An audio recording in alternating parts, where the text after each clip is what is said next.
The rain whispered against the tin roof, a soft, constant rhythm against the silence that had fallen between us.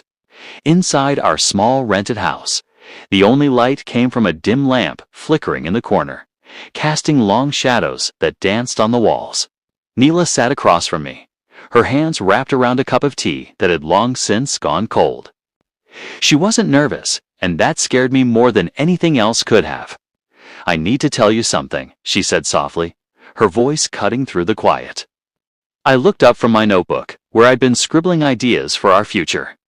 I half expected to hear another story about her annoying boss or the stress of office deadlines. But her face, it was different. It was calm. Cold, almost detached, as if she were speaking about a stranger. "I've been with someone else," she said. Her voice didn't shake. Her eyes didn't blink.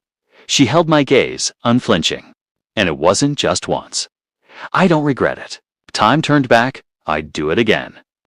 For a moment, the world seemed to stop. The rain, the flickering light, the very air in the room felt suspended. I thought I must have misheard her, but then I saw a faint, almost imperceptible smirk tugging at the corners of her lips. The same lips I had kissed goodnight just last night, and for 7 years before that. The anger I expected to feel never came. There was no urge to shout, to throw the cup, to demand explanations that would only lead to more lies. Instead, a strange, hollow calm settled over me. I just stared at the woman I once thought I knew, seeing her for the first time as a complete stranger. "You're not angry?" she asked, a hint of disappointment in her voice, as if my reaction had robbed her of some final, dramatic victory. I didn't answer. Instead, I quietly reached into my pocket and pulled out a small, folded piece of paper. I unfolded it carefully and placed it on the table in front of her. On it were 3 simple, handwritten lines. "Learn to cook for myself. Start walking at sunrise. Talk to someone new every day, even if it's a stranger." She frowned, her brow furrowing in confusion. "What is this?" she asked, her voice losing its edge. "It's my to-do list," I said, my voice steady. "For tomorrow. It's for the first day I start living for myself again." For the first time that night, I saw a crack in her armor.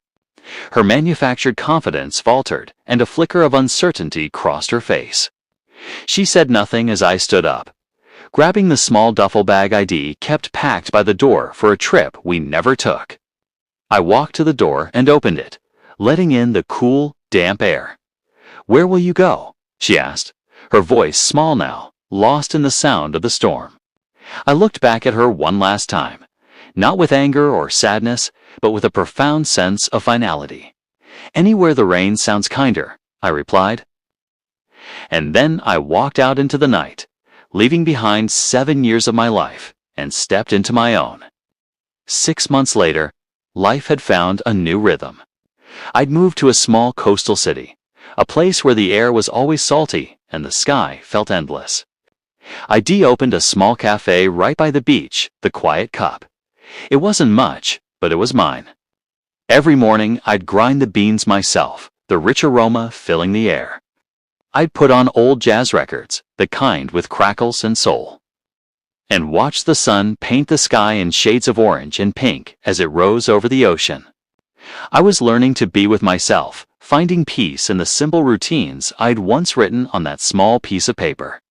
One evening, as I was wiping down the counter and getting ready to close, the little bell over the door chimed. I looked up, a friendly greeting ready on my lips, and my heart stopped. It was her, Neela. She looked smaller, tired. The confident, almost arrogant woman I remembered was gone, replaced by someone who seemed worn down by the world. The rain was falling again, and she stood there, clutching a soaked envelope in her hand. "I've lost everything," she whispered, her voice barely audible over the soft jazz still playing. "My job, my peace, my pride. He used me, and when I tried to fix things, everyone turned their backs. I didn't know where else to go. I didn't say anything right away. I just walked around the counter, took a clean mug from the shelf, and poured her a cup of fresh, hot coffee. I placed it in front of her at one of the small wooden tables. "On the house," I said quietly. Her eyes filled with tears that spilled down her cheeks, mixing with the raindrops on her coat. "I don't expect you to forgive me," she choked out, looking down at her hands. I wanted to say I'm sorry." I sat down across from her and offered a small smile. It wasn't a smile of joy or pity or even triumph. It was a smile of peace. A genuine, settled peace that had taken me 6 months to build. "You don't owe me an apology, Neela," I said softly. "You just owe yourself the truth, and that's something only time can teach." She left after a while, leaving the empty coffee cup behind. I walked her to the door. Outside, the rain had stopped, and the clouds were beginning to part, revealing a sky full of stars. I stepped out onto the damp pavement, feeling the salty wind on my face, and took a deep breath. I realized something profound that night. Forgiveness isn't about letting someone back into your life. It's about letting yourself move on. It's about closing a chapter without tearing out the pages. Some loves don't die. They just change shape, becoming lessons, memories, or scars that remind us how strong we are. And sometimes, the bravest thing you can possibly do is to stand among the ruins of what once was. Smile, and start building again. Thank you so much for watching and sharing this journey with me. If this story resonated with you, please consider liking the video and subscribing to the channel. It means the world. Until next time, take care. 2 years had passed since that night. The night her smirk ended our marriage, and my silence began a new life. My little cafe, the quiet cup, had grown. It was no longer just a dream, but a warm reality, filled with the aroma of fresh coffee, the soft murmur of steady customers, and the gentle notes of jazz every evening. Sometimes I'd find myself looking out at the ocean, the waves crashing against the shore, and I'd wonder if Neela ever found her peace. I genuinely thought I'd never see her again. But life, as it often does, prefers circles over straight lines.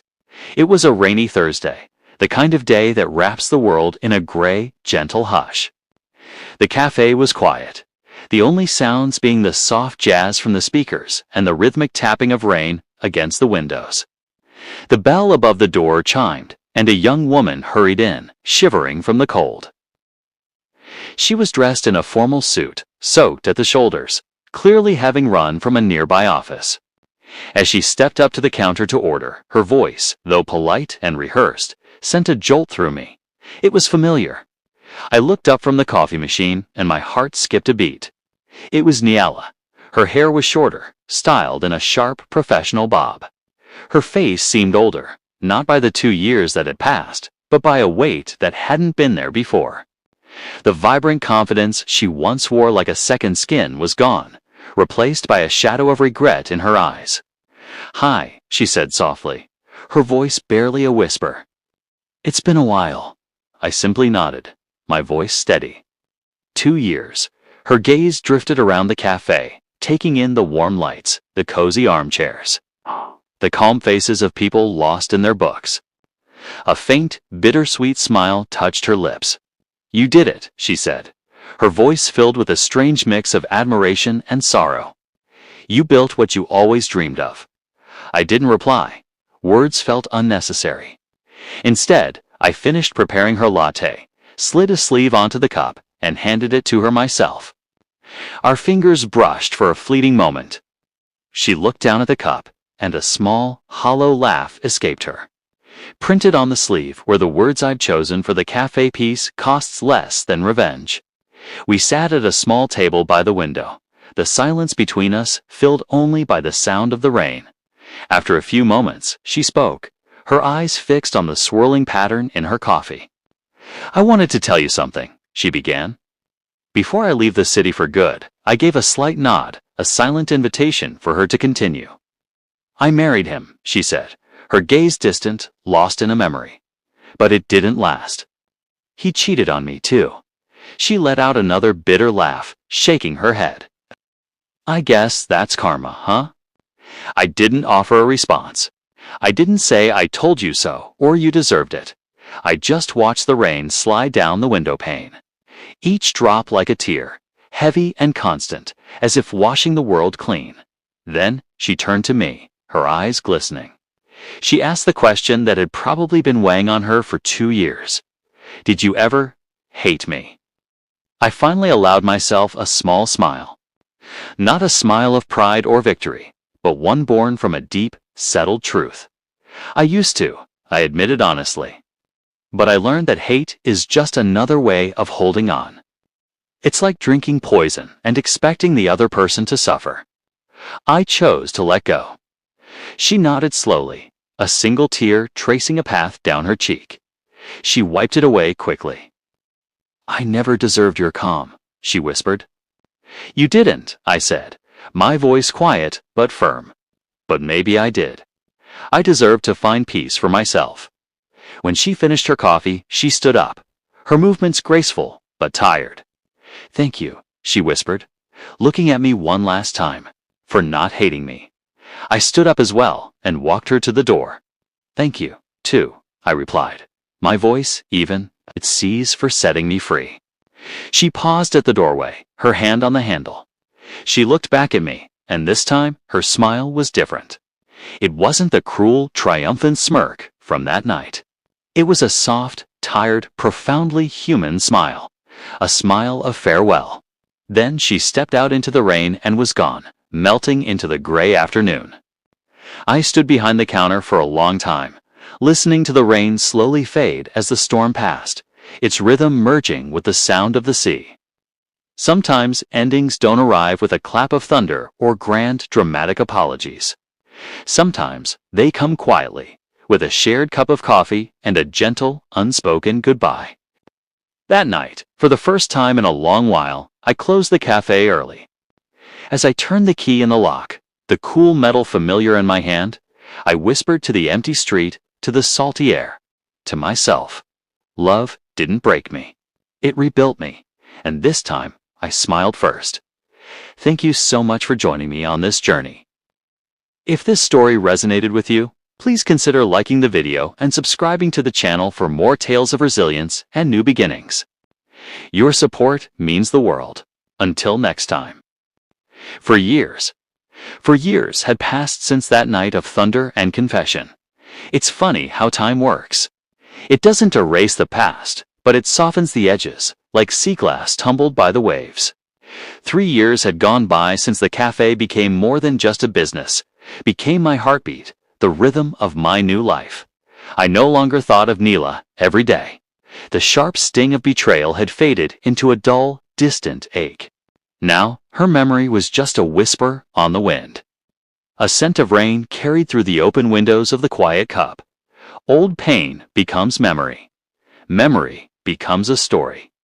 And stories, with enough time, lose their power to wound. They just are. Then, one afternoon, the bell above the door chimed, and she walked in. A new face, calm eyes, a quiet confidence in her posture. She carried a worn sketchbook under her arm, its corners softened from use. She ordered a black coffee, no sugar, no milk. I found a seat by the window, the one that catches the best afternoon light. She opened her sketchbook and began to draw, completely absorbed, as if she had been sitting in that very spot her entire life. Her name was Mira. She became a regular. Every day for a week, she'd appear at the same time, sit in the same chair, and lose herself in her art. The cafe was usually quiet in the afternoons, filled only with the gentle hiss of the espresso machine and the soft clink of ceramic on wood. Her silent presence became a part of that comforting soundscape. I'd watch her from behind the counter, my curiosity growing with each passing day. What was so captivating about the view from that window? Finally, one evening, as the sun began to dip below the horizon, painting the street in hues of orange and gold, I couldn't hold back any longer. I wiped down the counter, poured myself a small cup of cold brew, and walked over to her table. "Excuse me," I started, feeling a bit like an intruder. "I hope you don't mind me asking, but what do you draw every day? You seem so focused." She looked up, and a small, genuine smile touched her lips.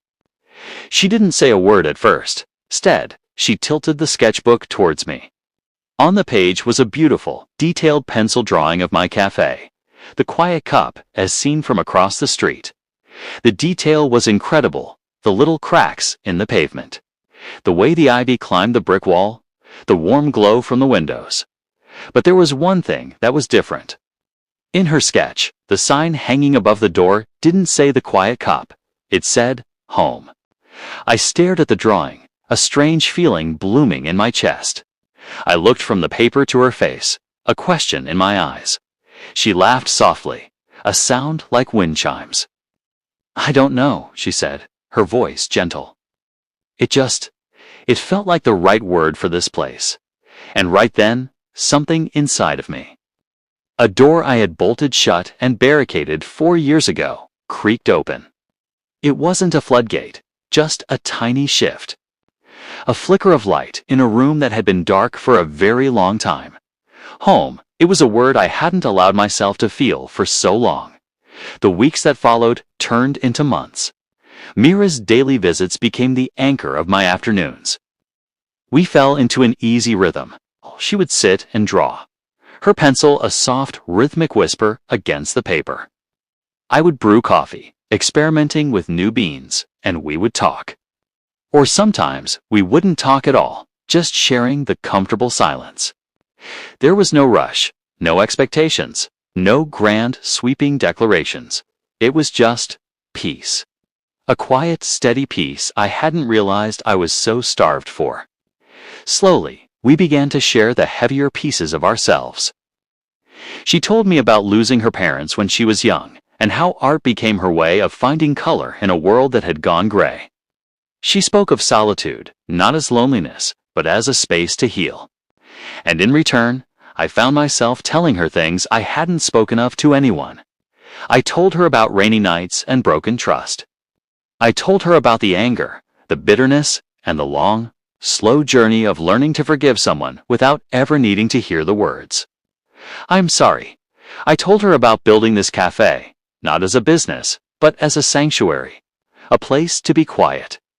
There was no dramatic moment, no cinematic kiss in the rain. Our connection wasn't a sudden storm, it was more like a gentle bloom, a seed we didn't even know we had planted, slowly pushing its way toward the sun.